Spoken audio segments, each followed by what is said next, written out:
1 week season.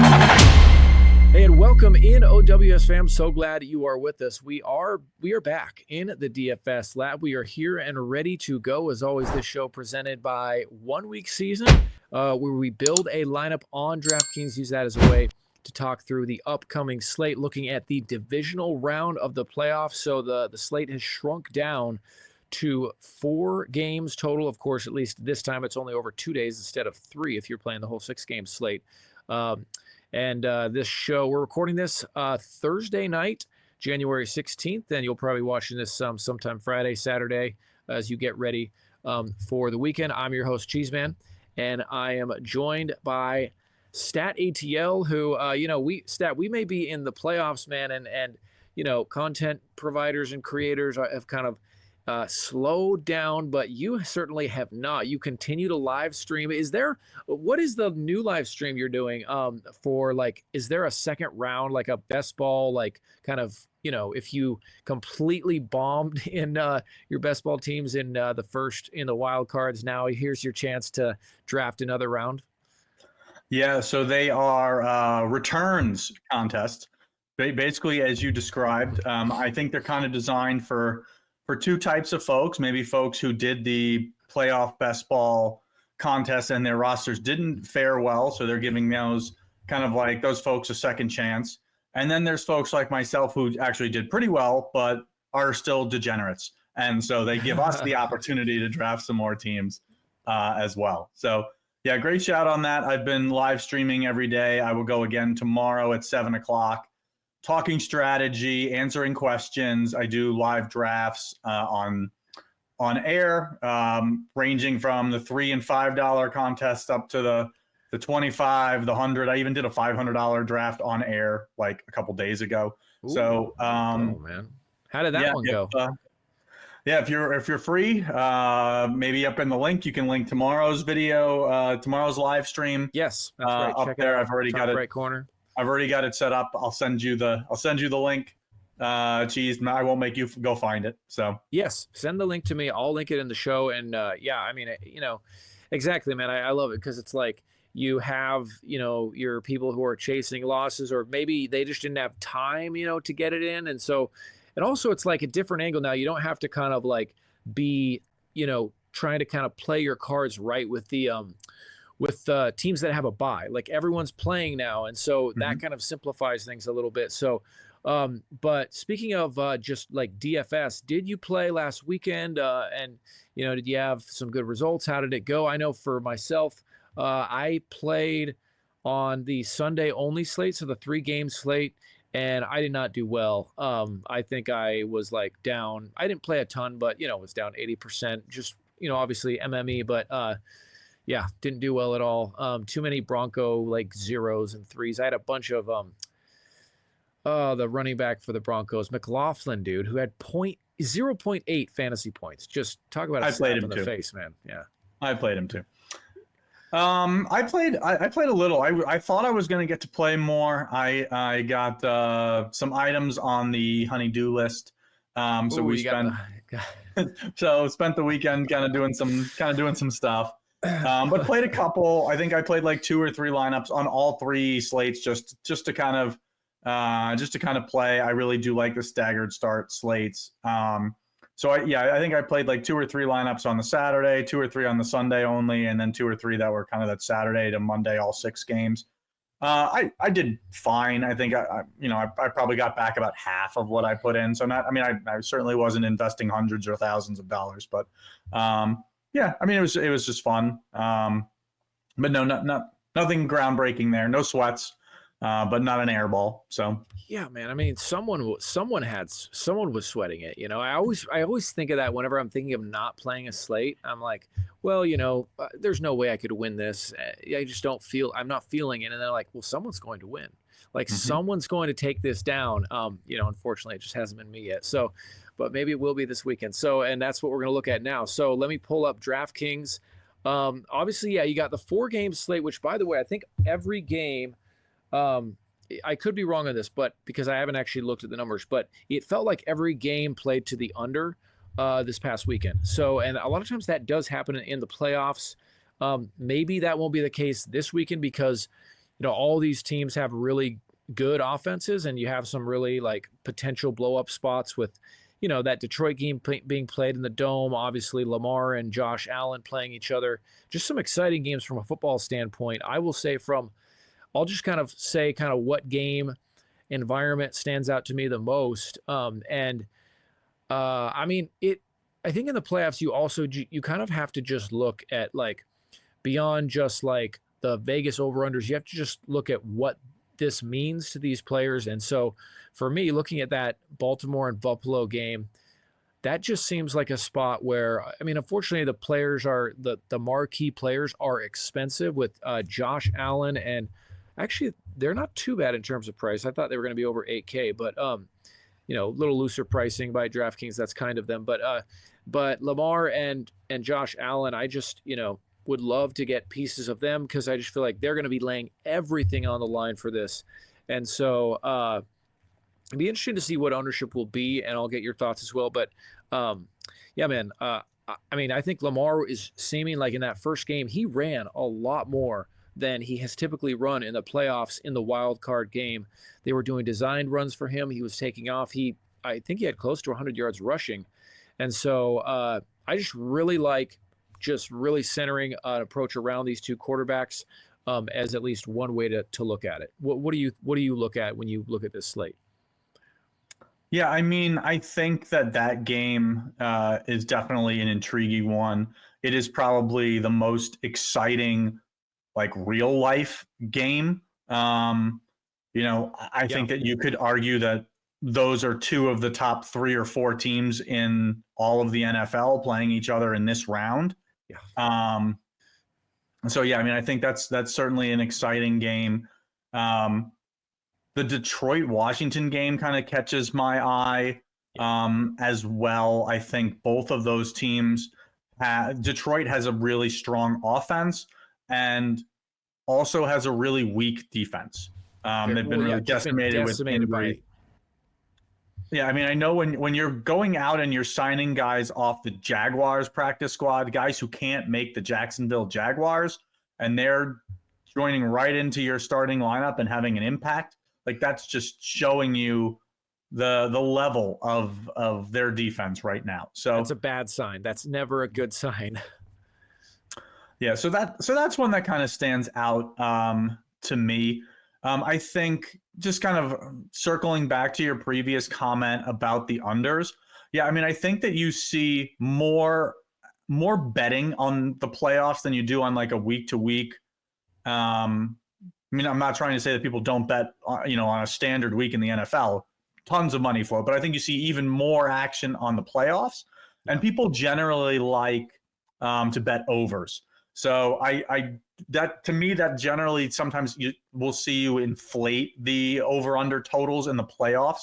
And plus traditionally, like teams tend to be a little bit more cautious, I find, in the playoffs because turnovers and mistakes mean so much more. Could mean the end of the season, where, a random fumble in week 8 generally doesn't have that big of an impact on the outcome of your season. So, yeah, I mean, I tend to see the games play out a little bit more cautiously, not as many super high scoring affairs. So I think from a roster construction standpoint, if we're going to just kind of transition into that, I think for me, if I'm building rosters, I'm kind of approaching them 2 ways, or one of 2 approaches. Like I would consider looking at a roster or just looking at the player pool, going position by position like we talked about last week, and identifying the players that you think have a realistic shot to put up that 25 or 30 point score. Because there will probably be a few of those scores this weekend. There'll probably be a few of those 25-point scores. And on such a short slate with maybe lower scoring, like you're going to have those to compete. So to me, there's nothing wrong with kind of saying, okay, like at running back, like I think maybe it's Saquon Barkley, maybe it's Derrick Henry. Okay, I'm going to prioritize getting one of them in there. And at wide receiver, like maybe I think it's, Nico Collins, or maybe I think it's Amon-Ra St. Brown. You know what I mean? Like picking a couple of guys and just saying, okay, if I build a couple of lineups, on every lineup I build, I'm going to have at least 2 or 3 of these guys. Maybe I make a pool of 5 or 6 guys I think can score 25 to 30. And on every lineup, I'm going to have at least 3 of them. And then I'm just going to build intelligently around the rest of that. I think that is a very sharp, intelligent way of approaching it. Or I think that you could approach it of there is likely to be one game that probably is a better game environment than the others. Yes. And just trying to identify what that is and saying, okay, I'm going to lean into this game a little bit. Maybe I'll play 4 or 5 pieces from this game. And then, I'll try to incorporate 1 or 2 of those guys I think can hit those 25, 30-point ceilings. And that's how I'll construct my lineup. I think that, or mirroring those two, combining those two ideas. To me, I think that's probably the sharpest way to attack the slate. Yes, I love how you said that. And I want to just highlight what you said when you said trying to find guys that can hit 25 plus on this slate. So I just wanted to look back real fast at the wild card weekend. And off the top of your head, do you remember who the highest scoring player was from wild card weekend? Lad McConkey. Boom. Bingo. Good work, Stat. Like 38 points or something like that. They don't call you 35. StatATL for nothing. Lad McConkey, 37 or basically 38 DraftKings points. Derrick Henry, Nico Collins. I mean, 3 of the top 5 scores was from that Chargers and Texans game with the Texans having 24. They were the 5th highest scoring of the week. But you go down the line, McConkey, Henry, Nico Collins. But then it's just like, you didn't. How many players last weekend, Tom, put up 25 points? I'm not looking. I'm asking. You had 4. 4.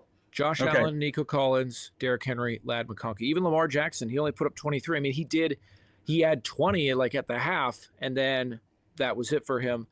Other significant good scores. Good price considered scores like De'Ami Brown for Washington was pretty good, but then it just was middling from there. I mean, Mike Evans had 22, Jaden Daniels had 22, and then the ones you wanted to avoid would have been Saquon with only 17. I mean, maybe his raw points helped you.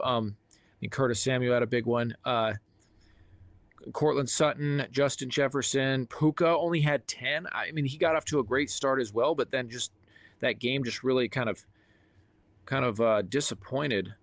So, I mean, there were a lot of duds, man. I mean, Jordan Love, only 7. My goodness, dude. I mean, it was Vikings, dude. It was a tough one for the Vikings. Anyway, all that to say that just I think it is really important what you said is if there are 2 or 3 big scores from this slate, you have to have those in order to compete. You had to have Lad McConkey last weekend. And Derrick Henry. You had to have both. So if you had taken that similar approach last weekend and said, okay, I think there's 5 or 6 guys I think could score it, and you had lineups with Henry and McConkey, and on one of them or 2 of them you got on to De'Ami Brown at value, that roster was just automatically competing for first just because you built it that way. Exactly. So cool, dude. Well, you ready to start? Where do you want to start with this build? I mean, I think to me the game that jumps off the page is Washington-Detroit. Yep. It's one of the 2 Saturday games. So I think just from a construction standpoint, again, you can go back and watch some of the content we put out on 1 Week Season. It is here on the 1 Week Season page. Just search down back for Thanksgiving time frame. We did some short slate stuff. I did something specific to Thanksgiving. This is the same approach. You get more information as each game plays out. You don't have to be standing by your phone or by a computer because you have overnight to make adjustments as well after the first 2 games. So exactly. Just from an overall construction standpoint, just make sure your flex player is your latest playing player. Just kind of gives you the most flexibility. Fundamentals, you got to. So from here, let's start Washington, Detroit. And to me, I think I want to probably grab 3, 4, 5 pieces from this game. Again, we probably want to be a little conscious of salary. And so I think I actually think I want to go Jaden Daniels here. I want to leverage his legs. He's had some good. He's really, if we want to be game log watchers, he's had some really strong games. His last couple, he's 22. He didn't play really week 18, but 22, 35, 36, 23. Like strong outputs. Teams have had strong games against Detroit's defense. Again, we've talked about that being a weakness. And so generally, if I play a quarterback like Jaden Daniels, where I'm banking on him getting yardage from his legs, I generally want to pair him with just one player. Yes. And so to me, this is kind of like a 50-50 for me. Maybe, you could consider Dyami Brown. I'm not going to do that this week. I think it's either McLaurin or you look at Zach Ertz for a salary saving option. But I think I want to start with Terry McLaurin here. I like the upside that he gives you. Was wide receiver ones have had some really strong outings against Detroit. And so let's kind of play into this in that Detroit is also scoring a lot of points, forcing, Washington to keep going and this being a higher scoring affair. So that's how I'm going to kind of build this roster. So if that's the case, I'm liking a wide receiver from Detroit. And so I do love Amon-Ra St. Brown, but I think maybe on this build we start with Jameson Williams just to kind of be a little conscious of salary, just because we've now have 3 players over 6K already. Yes. And I think from here, like either maybe we're considering a cheaper option with like Sam Laporta, or maybe we're considering a running back option. I have some interest here in going David Montgomery at 5,700. Back practicing, I would expect him to not see a full workload, but during the regular season, he was seeing 14, 15, 16, 18 touches most weeks. So I think that if we can project that similar type of workload here, I really like the touchdown upside that he offers at 5,700. Absolutely, dude. Did you draft any of David Montgomery in a best ball? That kind of would have been risky, right? He's my highest drafted player. There it is, man. I like that. So I'm a little biased here. It's really just that after he got hurt in regular season in the regular playoff best ball, his ADP just really fell to 6th, 7th, 8th round in some drafts. So it just kind of seemed like it was worth the risk. So I found myself taking him a lot in the 6th, 7th, 8th round of drafts. Yeah, man. Well, in that case, if Montgomery has a nice weekend, then you're going to be having a nice weekend as well. Yeah, we'll switch from mug root beer to something a little fancier. There you go. Yeah. All right. Okay. So let's see. So four pieces right now from this game. Are you finished with this game, or are you want to add more as well? I think from now, this is a good starting point. I think that I really want to lean in to either Saquon Barkley or Derrick Henry. I think that those are, if I'm picking like 5 pieces that I think have that realistic 25 to 30 point ceiling, like I feel like those 2 have to be 2 at the, if not at the top, near the top of that list. Oh yeah. And so it's looking like Baltimore is going to be without Zay Flowers again. So to me, this is a spot where I really want to lean into Derrick Henry. I think he'll continue to see more touches like he did last week. And I think this is a spot where we may grab 2 pieces from Baltimore, just because we saw, a season high snap rate when they were all on the field with from Isaiah Likely. And so without Bateman, without Zay Flowers, they ran a ton of 12 personnel. You saw a ton of, I think Likely led the tight end pool with like 82% of snaps last week. He was on the field a ton, more than any wide receiver, more than Mark Andrews. So I want to lean in here to Henry and Likely. Likely offers some really good salary savings at 3,500. Yep. We kind of need that with this. And I think that if we're going to, and obviously this was a game environment we talked about liking as well.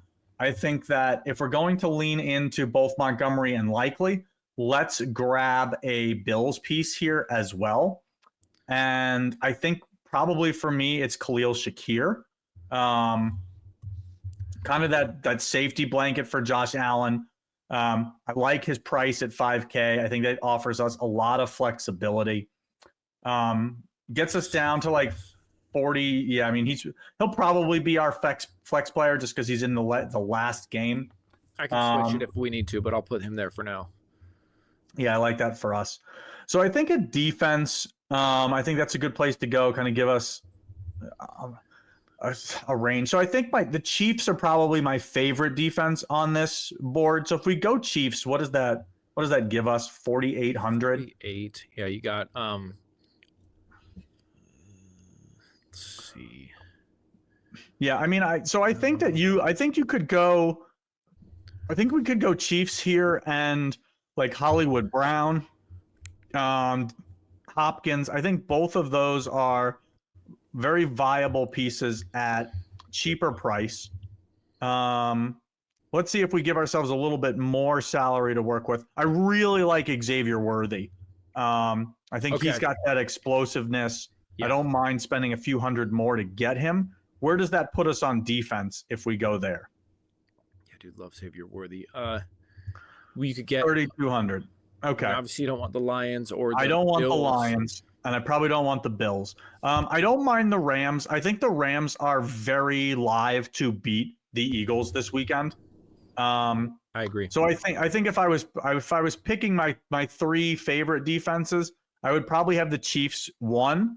I do think the Eagles have a very strong defense, so I like them as well, and then the Rams. Those would be my three favorite defenses. So on this particular lineup, if we want to look to save a little bit of salary, I think it's probably go down to the Rams here. If we wanted to go up to the Chiefs, I think you could do that too, and then you're just coming down off Xavier Worthy to a Kansas City piece. Hollywood Brown, DeAndre Hopkins, all viable options. I'm not even sure. We may have even been able to get to Kelsey. I didn't even look. He's probably in the high 4s, maybe 5K. Maybe, yeah, so maybe if you wanted Kelsey there, maybe you go Eagles D. Obviously you'd have to switch Shakir out of that, and you probably put Likely in the flex if you did that. But I like what we've got here. I think this is a solid build. Absolutely, dude. I love it. Stat, good stuff, man. So what we landed on here for the 4-game slate this weekend, divisional round, Jaden Daniels at the quarterback, stacked with Terry McLaurin, and then 2 Lion pieces with the bringbacks of David Montgomery and Jameson Williams. And you got Derrick Henry and Isaiah Likely with the Khalil Shakir bringback, and then finishing it out with Xavier Worthy and the Rams defense. Stat, great stuff as always, man. Are you planning to play this weekend? I'll have a couple lineups this weekend. I think the big takeaway for me is that I'm a little sad. This is the end for us. I don't think we're gonna do another episode next week. So it's been great working with you this season. Maybe they'll bring us back next year. I sure hope so. It has absolutely been fun. Stat, it's been great, dude. And best of luck this weekend to everyone watching or listening. Best of luck to you all with the 4-gamer. Take something down, man. I mean, again, I didn't get anything huge during the regular season. If I can find some time and just commit an hour to really studying this slate, I think the results could be good. So, guys, thanks for watching. Thanks for tuning in. Stat, as always, thanks for the time, and we'll catch you next time, brother, which will probably be next season.